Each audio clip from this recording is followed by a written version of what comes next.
A sign of authority. For this reason, and because of the angels, the woman ought to have a sign of authority on her head. 1 Corinthians 11:10. Angels announced the birth of baby Jesus. Every church has its angel.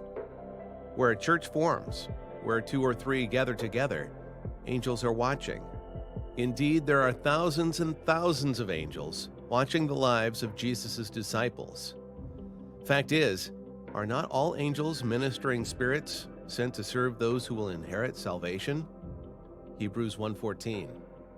An angel was sent to the Apostle John to give Christian churches the book of Revelation. We read in Revelation 1:1, "The revelation of Jesus Christ, which God gave him to show his servants what must soon take place. He made it known by sending his angel to his servant John." The angel who is revealing the book of Revelation to the Apostle John opens for us the fact that each church has its angel.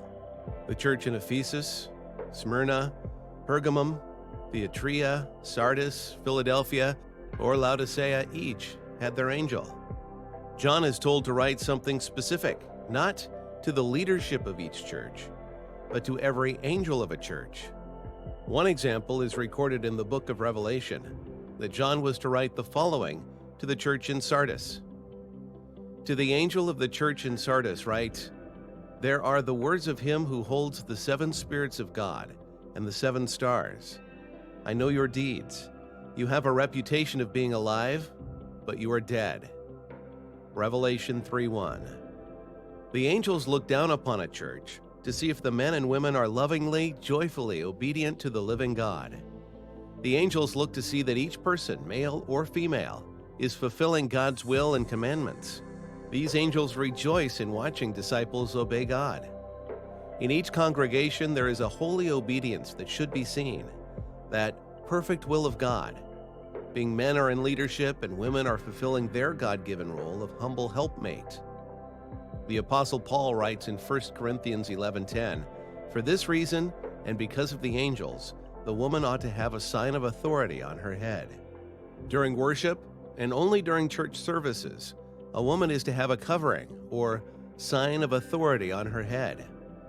The covering is not a covering that hides the face, for all men and women may freely turn their faces towards seeking the living God. The sign of authority is to be worn only during church, because long hair is a woman's God-designed covering for daily life.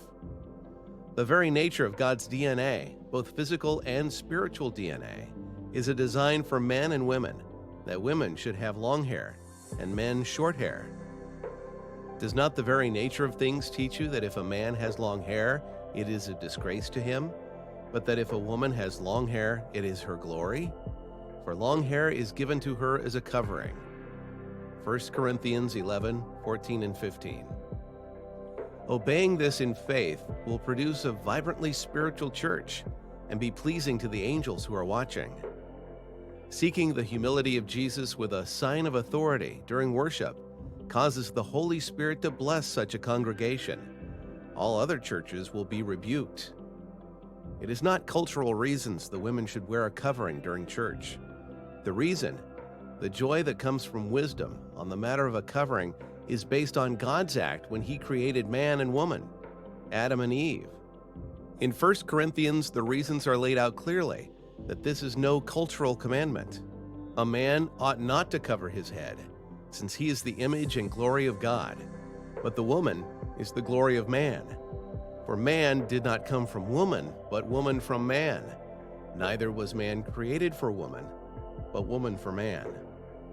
For this reason, and because of the angels, the woman ought to have a sign of authority on her head. 1 Corinthians 11:7-10. The same John who recorded the book of Revelation also writes, "This is love for God, to obey His commands, and His commands are not burdensome." 1 John 5:3. Blessed are those churches who obey all the commands of God, finding none to be burdensome. Blessed are all the spiritually empowered women who wear a sign of authority with the humility of Jesus covering them. Spiritual women who have the strength to worship in quietness and submission. Blessed will be all who worship God in such a manner. www.luke1425.org, because Jesus said, "Sit down and count the cost."